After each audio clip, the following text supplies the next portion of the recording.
join us once again. Chuck, listen, we don't have video of it. Did I hear that you hold one out for Eagle as well? Is that correct? Yeah, I had a great day today. I had a lot of fun. You know, I played with Nate Bargatze and Larry the Cable Guy, man, two of the best dudes. But, man, I put a lot of time and effort in, and I was very happy with the way I played today. Well, you looked fantastic here. Do you pay attention to everybody talking about your game and the Vegas odds having you last in this tournament, or do you ignore it? Well, I don't want to come in dead last. That was my goal probably for, like, not the last couple of years, but 5 years before that. I just didn't want to come in dead last. But you know what? Man, it's so much fun here. I want to give a shout-out to Harris, American Century. It's just a great week for everybody, and I'm having a blast. Chuck, obviously, we're going to talk about the NBA and a busy offseason. I want to get your early impressions of the Rockets acquiring Kevin Durant. How does that change the Western Conference now in your mind? Well, the Rockets look great on paper. You know, Kevin's a great player. I thought the Nuggets got better. You know, they had to add some depth. You know, OKC is the best team in the world. We know that for a fact. But I thought the Rockets they're having a great summer. I think the Nuggets are having a great summer. The East is going to be crazy. I mean, if you would ask me right now who was going to win the East, I could put a bunch of teams in this hat and pull one and make a good case for anybody. So the East is going to be amazing. But everybody trying to gain on OKC, I saw they signed their 3 best players, but they're going to be tough to beat. But the Rockets and the Nuggets had a great summer. All right, I got to ask you, what's a bigger surprise? You eventually now and inside the NBA coming to ESPN and you working at ESPN, or Michael Jordan joining NBC as a studio analyst? The biggest upset, which one? Probably, well, number one, it's going to be an honor and a privilege to work for ESPN. They're the greatest sports network ever. And now, obviously, I was surprised that Michael's going to do NBC, but I think it's great for the NBA. In my opinion, no disrespect to Kobe or LeBron, I think Michael's the greatest player who ever played. And if you can have that guy part of your basketball family on a more relevant basis, it's going to be really cool. And yeah, I'm shocked. I got to admit I was shocked because he probably had many times to come back. But you know what? It's great for the NBA. Well, it's great to have you guys as part of our family, but we have to talk about one issue. You're joining ESPN, but Dan Orlovsky was pretty ticked off that you won a sports Emmy over him.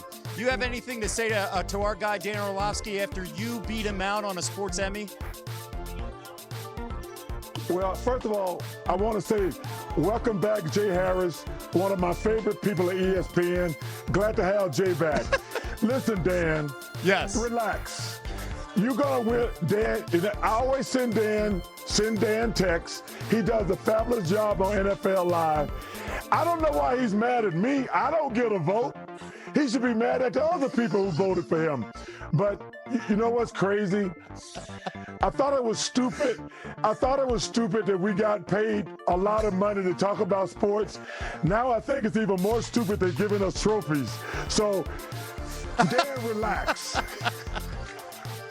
Well, Chuck, hit him straight. And by the way, I love your sentiment with our guy, Jay Harris. Great to see him back and healthy. We all love Jay. And by the way, welcome to the ESPN family, the entire Inside the NBA crew. Thank you so much for joining us. And you're not gonna finish last in Tahoe. I promise you that.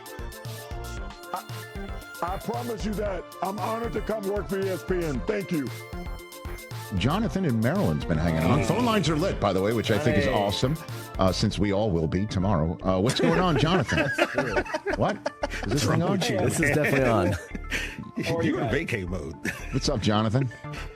I was wondering, take out the team, the NBA team that you root for. I'm a Celtics fan. Take that out of the discussion, just based on what you think would be good for the stories for the NBA. is it not obvious that LeBron needs to go to Cleveland, win a championship, and end his career there? I mean, the East is weak. I'm a Celtics fan. We're not going to be good this year. He needs to go to Cleveland, win a championship, retire, and that ends it. Isn't that the only possible option? He's not going to win one in LA.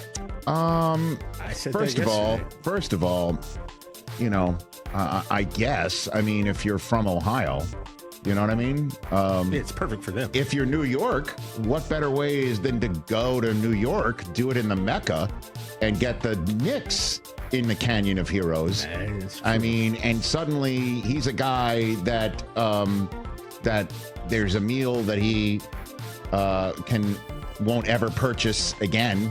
Katz's Deli? In New York, Miami, hometown of Cleveland, Ohio, or I guess home state of Ohio, and here in Los Angeles. I mean, to be very honest with you, Jonathan, that's what I'm thinking. You know, like yeah, but you're go a to the Knicks fan, Knicks. so you would think that. Well, I mean, I guess it's storybook, right? That the kid from Akron, who actually did one for Cleveland before he retires, goes back to Cleveland. But you know, that's my 2 cents on it, and I appreciate the call and the food for thought, Jonathan. You know, I mean, but DeAndre Ayton is coming. Like that business with it is the Dodgers cap an indication of his thoughts, but yeah. What's happening? No, I know that. And so what? 2-year deal. They now have the 1st and 3rd overall picks of the 2018 NBA draft. This is now the 9th first overall pick that LeBron has played with. Is that right? And maybe, you know, he'll take Spike Zempic, but for his attitude. Right. Right? Sure. Luka's got on Spike Zempic for the Mavericks. People who are like, you drink too much. You're not taking care of your body. He's European. You're always falling apart at the end of the season. Take care of your body now. You know? So he's on Spike Zempic. He looks great. Maybe DeAndre Ayton can take, you know, what like Moda Zempic? You know? Attitude Zempic. Attitude Zempic? Yeah. That's, I don't know. That's a long. I mean, we're spitballing here for RES Consulting. A lot of times these drugs don't make any sense. Because that's the whole business. It's just like, you know, in the same way that when Luka is done with the Mavericks, or the Mavericks are done with him, it's just like, yeah, there were concerns about signing him to the Supermax contract because of his body shape. Conditioning. To use an old ESPN2 phrase. You know, body shaping. You're not going to see Luka on body shaping in 1997 on ESPN2 at 10:30 in the morning. Luka and Kiana Tom. You know I'll say your name one more time. Corey Everson. Flex appeal. And you're hearing, you know, Ayton had a terrible attitude, complained when he was taken out of games, slam chairs, late for flights, late for meetings. Yeah.